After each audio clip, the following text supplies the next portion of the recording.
Hello, and welcome to this online service of the Unitarian Universalist Church of the South Hills, also known as Sunnyhill. Our mission is to create a more just and compassionate community within and beyond our walls. My name is Lexi Lott, and I serve as a worship associate for this congregation. If you are a newcomer or visitor to our congregation, please let us know you're here by leaving a comment on our live Facebook or YouTube feed, or by reaching out to Bethany Thornton, our membership director, at sunnyhillmembership@gmail.com. We would love to let you know how you can connect with the congregation, even during this time when our building is closed. Our opening words were written by Paul LaRue.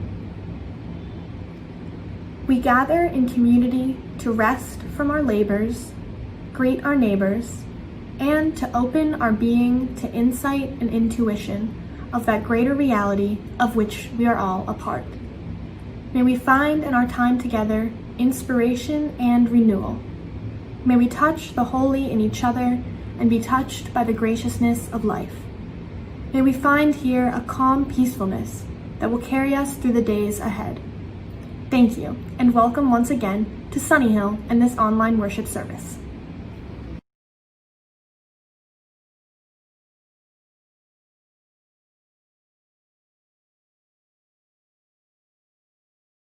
Please join us in saying the words for lighting our chalice.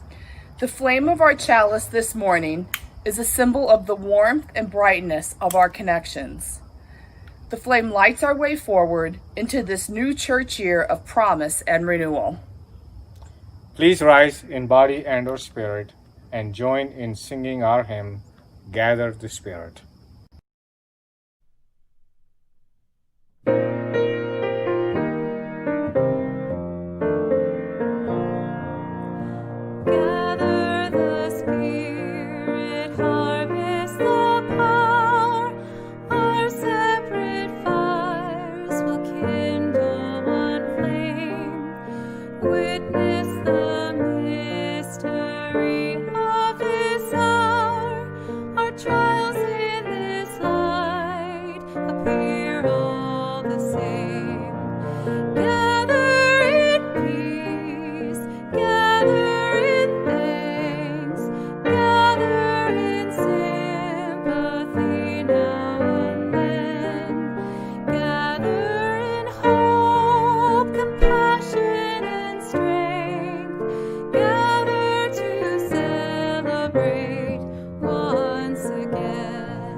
I'm sure that some of you are familiar with the book The Lion, the Witch, and the Wardrobe. As you might remember from the book, Lucy discovers Narnia in a unique way. Lucy's looking for the perfect place to hide during a game of hide and seek and opens up the door to a big wardrobe. She goes through the door and into the back of the wardrobe, and suddenly she's in a whole other world. A magical world with witches and fauns and talking animals. Wouldn't it be cool if there were a magical world beyond every door? I think so. When Lucy opened the door to Narnia, it didn't look like anything special.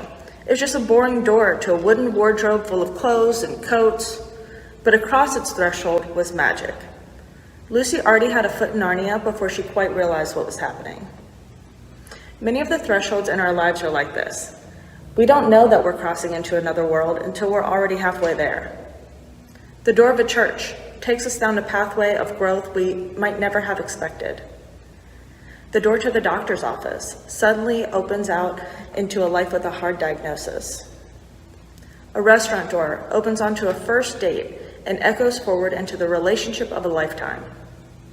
A beloved person's door closes behind you and sends you out into the world heartbroken. The door to a library or gym or dance studio introduces you to a life's passion you might not have otherwise discovered. We cross these thresholds every single day of our lives, for good and for ill, in joy and in sorrow, in bittersweet truth. Truly, even our own front door is a great threshold, no matter how familiar the worlds within and without may be. Given our life's reality of constant change, every day we open the same door again, only to step out into a world that's new since the day before. In this way, there is a new world behind every door, awaiting our discovery if only we encounter it as such. As we start this new church year and new school year, I hope that all of us will be open to the possibilities and new worlds that these new doors might offer us.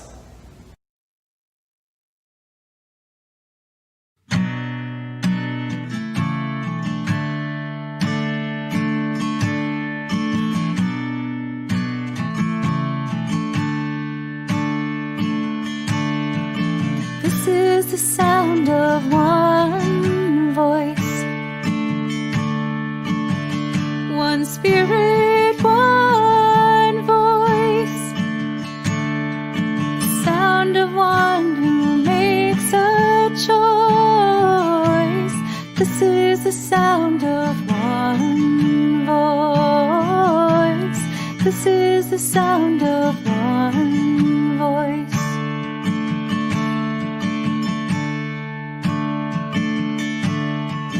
This is the sound of voices too. The sound of me singing with you, helping each other to make it through. This is the sound of voices too. This is the sound of voices too.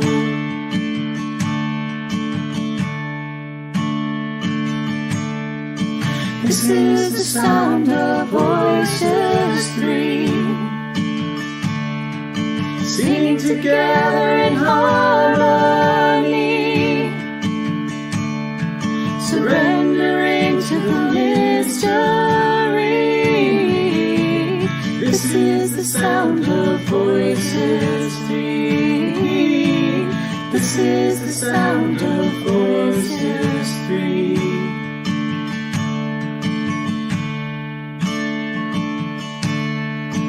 This is the sound of all of us, singing with love and the will to trust. Leave the rest behind, it will turn to dust. This is the sound of all of us. This is the sound of all of us.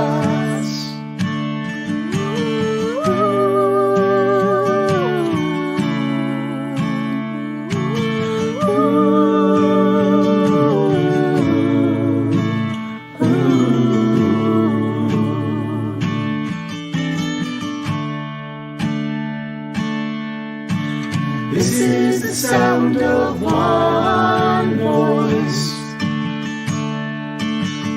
one people, one voice.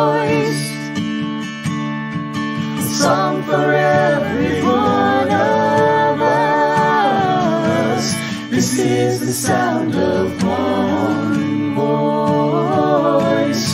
This is the sound of one voice.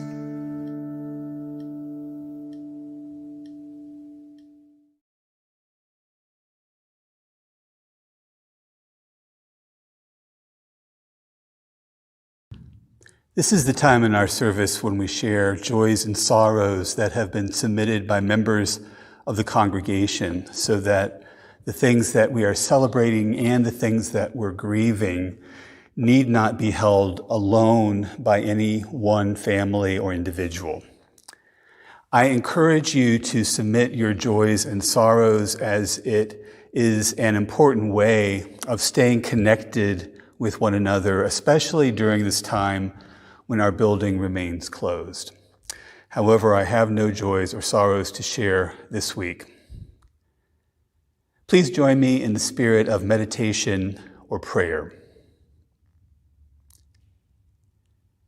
As summer winds down and school starts up, as we return to some kind of routine from travel or time off, as we watch the long golden afternoons grow shorter, as we begin another busy church year, we wonder, where did the summer go? What happened to the time we thought we had? How can the pace of life quicken even as we try to slow it down? Why do our schedules fill up so completely, so quickly, with so little time for rest? Let us breathe into this moment set aside for reflection, for stillness, for renewal. Let us cherish this time and appreciate each breath, each tiny bit of slowing down, each opportunity to be here, fully present. Let us shift our awareness from what we think we should be doing to where we are, to the spirit of caring that permeates this congregation, to the possibility emerging from this very moment. May we know that there is enough time, enough energy, enough us to do what truly needs to be done. May we lift up the peace of this moment and take it with us wherever we are and wherever we may go. Amen.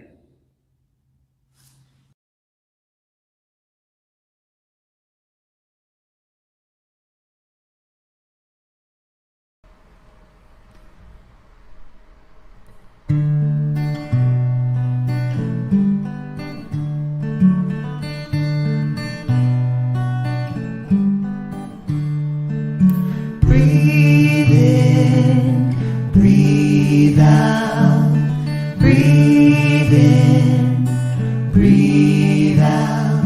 When I breathe in, I breathe in peace. When I breathe out, I'll breathe out love. When I breathe in, I'll breathe in peace. When I breathe out, breathe out love. Breathe in, I breathe out. Breathe in, I breathe out. When I breathe in, I'll breathe in peace. When I breathe out, I'll breathe out love. When I breathe in, I breathe in peace. When I breathe out, I breathe out love. Breathe in,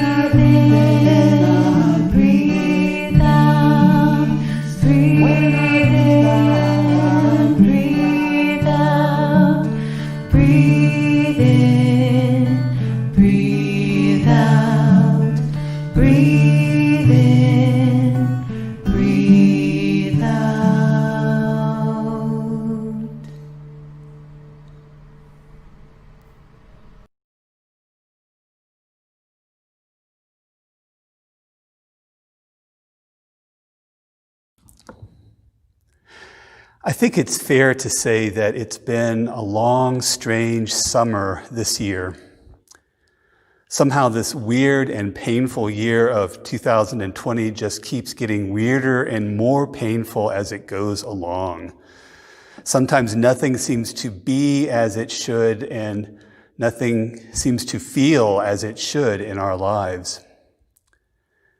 This summer, I went ahead with several weeks of planned time off, but none of it felt the way it usually does. In June, we went to the beach for a week, but the trip was tainted with stressors related to other people not seeming to take the pandemic seriously, not wearing masks, not maintaining safe distances, not refraining from gathering in large groups. So while there were moments of absolute calm and relaxation, I still felt tired when we got home. Likewise, at the end of July, when I went away for a week-long personal retreat for hiking and reading and writing, while I felt more calm and refreshed during the time I was away, the feeling vanished not just in a matter of days, but within a few hours. Over the past couple of months, I have also found myself sometimes hyper-vigilant and jumpy, as if I'm anticipating the next awful thing that will happen in the world, while at other times I simply feel numb. In addition, my eating and sleeping have suffered as I've gone through cycles of stress eating and frequent insomnia. And sometimes I've found myself behaving somewhat out of character, getting upset with people over truly minor things, and often swearing like the proverbial sailor.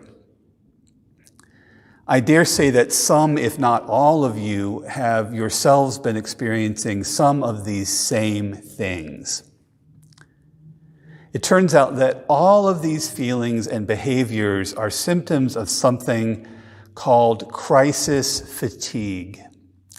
As described by Harvard Medical School researchers, crisis fatigue has 4 stages. In the first stage, known as the heroic stage, people band together to figure out how to survive in the face of the problems that are before them, which leads to a honeymoon stage during which people recognize that everyone is essentially in the same boat, facing many of the same challenges. But eventually, these early stages give way to the disillusionment stage, when individuals begin to feel physically and emotionally exhausted. Hypervigilance turns into irritation, rage, or despair. And finally, the fatigue stage sets in as our bodies simply cannot sustain the high cortisol and adrenal levels that occur as physical responses to the ongoing crisis. The fatigue stage often ends in feelings of burnout, which can cause people to be easily triggered or withdrawn.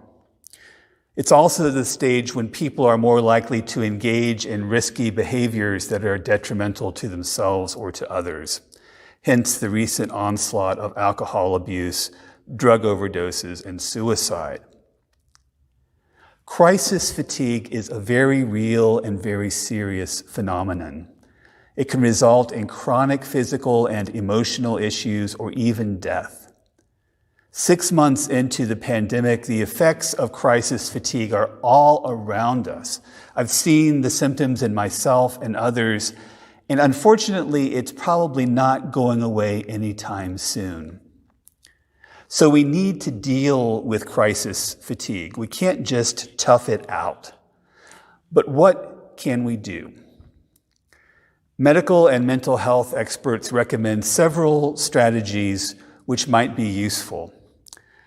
The first is to remember the so-called 4 pillars of wellness: nutrition, sleep, exercise, and relaxation. If every day you can do what you can to eat well, get good sleep, get your body moving at least a little, and do something that relaxes your mind and body, if you're able to do something in some or all of these areas, then you will almost certainly feel better. It won't make the crisis go away, but it will increase your own stamina and your ability to deal with the crisis more effectively. Another way to address crisis fatigue is to make wiser decisions about how you spend your energy.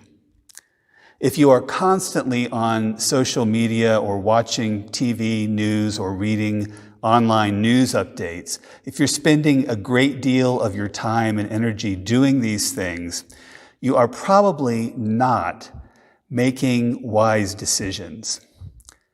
I've personally found in recent months that the less time I spend on Facebook, the happier I am. So I limit my time on social and news media. Another strategy for dealing with crisis fatigue is to create rituals for the things you appreciate and love. It can be meditation or reading poetry or doing online check-ins or listening to music or talking with a friend on the phone. But all of us need to have things we do on a regular basis that we build into our days, that are life-affirming and that generate feelings of connection and general well-being. Finally, we need to keep in mind that we will get to the other side of this thing. Nothing lasts forever, not even the current crises that we are facing, as intractable as they might seem. We have gone through crises in the past, both individually and collectively, and somehow we have managed to get through them and maybe even learn something from them. And so we will again. I freely admit that all of these things are easier said than done. It's difficult to continue to make wise and healthy choices when you are in crisis mode. But that is why we're here, at least in part. We're here to remind each other that there are things we can do to help ourselves and others better cope with what's going on. To remind each other that what we do together matters. To remind each other that somehow we will break through to the other side. Now, if we were only dealing with one crisis, if all we had to deal with was the pandemic, for example, things might be a little easier right now. Unfortunately, we also have other crises occurring simultaneously, including race-based violence and the related protests and counter-protests, and a political situation that seems almost certain to result in a constitutional crisis related to the upcoming election. It would be so much easier if we only had one of these things to deal with right now, but that's not how life works. When things fall apart, they seem to all fall apart at the same time, and so it is with our current era. And one of the challenges, in addition, of our times is that our commitment to racial justice requires us to take a hard look at reality, to take a hard look at our nation's racist history and our own complicity in ongoing systems of oppression and privilege. So if we turn the news off for a few hours, it can feel like we're refusing to do the work, like we're living in denial. But the fact is that if we are burned out, none of that work we're doing or think that we're doing will be effective. If we're burned out, we're much less likely to be able to stay in the game for the long run and make real and lasting changes both individually and systemically. In matters of social justice, the challenge right now, I think, is to stay engaged without becoming exhausted. It's okay to take a break. In fact, it's necessary to take a break. Otherwise, we'll never be able to keep on working, keep on striving, keep on transforming the status quo into something better for everyone. In order to cope with crisis fatigue, something that so many of us are dealing with right now, we must have the inner resources and means of support that will allow us to face the outer challenges that stretch before us. Working on our inmost selves, grounding ourselves spiritually and emotionally, doesn't mean abandoning our commitments to the outer world. On the contrary, developing inner resources is ultimately the only way to deal with outer challenges. As the poet and philosopher Mark Nepo wrote, "There is a wind that keeps blowing since the beginning of time, and in every language ever spoken, it continues to whisper. You must meet the outer world with your inner world, or existence will crush you. If inner does not meet outer, our lives will collapse and vanish." Though we often think that hiding our inwardness will somehow protect or save us, it is quite the opposite. The heart is very much like a miraculous balloon. Its lightness comes from staying full. Meeting the days with our heart prevents collapse. Nepo continues, "That is why 90-year-old widows remain committed to tending small flowers in the spring. Why 10-year-olds with very little to eat care for stray kittens, holding them to their skinny chests. Why painters go blind, wanting to paint more. Why composers going deaf while writing great symphonies. This is why when we think we can't possibly try again, we let out a sigh that goes back through the centuries, and then, despite all our experience, we inhale and try again." It feels weird to me to be starting out the church year and the school year feeling more exhausted than renewed. But then again, everything about this time feels weird to me. There's not a single aspect of our lives that is not affected by our current crises and the accompanying crisis fatigue. However, I am committed to doing whatever I can to marshal and develop the inner resources I need to face the outer world and all of the challenges that are a part of it. I hope and pray that all of us will remember to do what we need to do to recharge our inner batteries and support one another so that we can pause, sigh deeply, and then inhale and try again. May it be so. Amen. I have just a couple of quick announcements. This Wednesday and the third Wednesday of every month, we'll have an online Vespers service at 6:30 p.m. via Zoom for anyone who is interested. And immediately following Vespers at 7 o'clock p.m., we'll have our sharing circles, formerly known as chalice circles, for all who have registered to participate in Wednesday evening circles.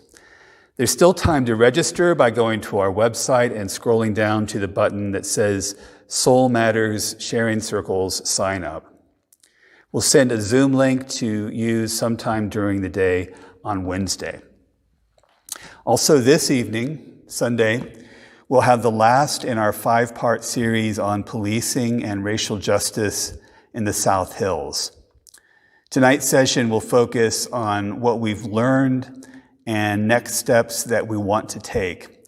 So please participate in this session if you can. If you've registered for previous sessions, you'll be sent a link. You can also still register on our website by clicking on the button that says Policing and Racial Justice Workshop Series.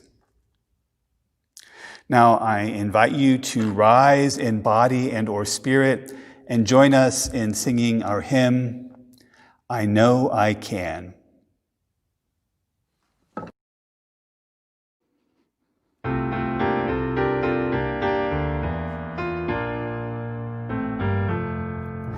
though days be dark with storms, and burdens weigh my heart,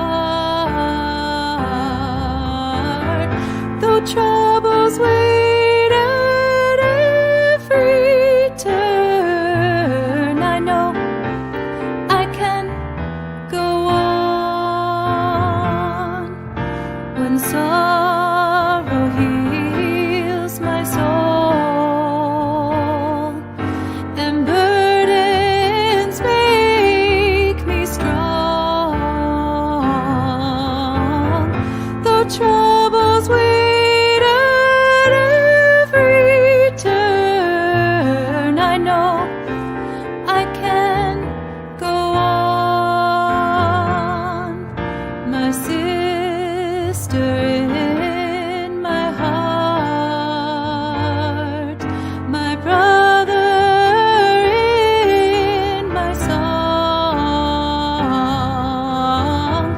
though troubles wait at every turn, I know I can go on, and though the journey is long, the destination is near,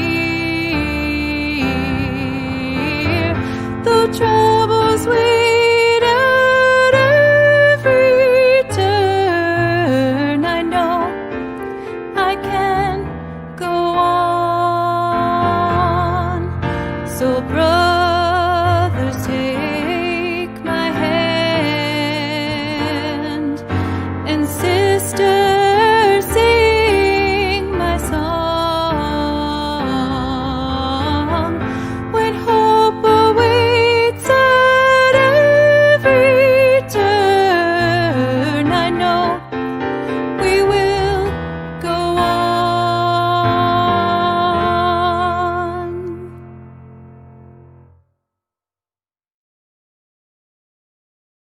We will now give and receive our morning's offering. We do not have a special beneficiary for today's offering, so all gifts will go towards Sunnyhill's General Operating Fund. If you'd like to make a donation via our online giving system, you can do so in one of two ways. One, you can go to sunnyhill.org and click on the button that says Online Giving and then follow the instructions. Once you get to the drop-down menu, just choose either 2020 Pledge if you are paying on a pledge, or non-pledge collections if you are giving to the general fund. Two, you can give by text at 412-324-3130. Just dial that number using your smartphone and follow the instructions. You can also mail a check the old-fashioned way, and you can find our mailing address on our website, sunnyhill.org. Thank you so much for your generosity.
Please join us in saying the words for extinguishing our chalice. We extinguish this flame, but not the light of truth, the warmth of community, or the fire of commitment.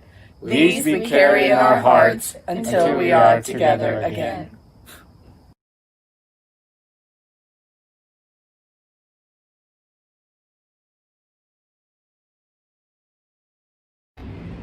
Our closing words were written by Sarah York. We receive fragments of holiness, glimpses of eternity, brief moments of insight. Let us gather them up for the precious gifts that they are, and, renewed by their grace, move boldly into the unknown. Go in peace.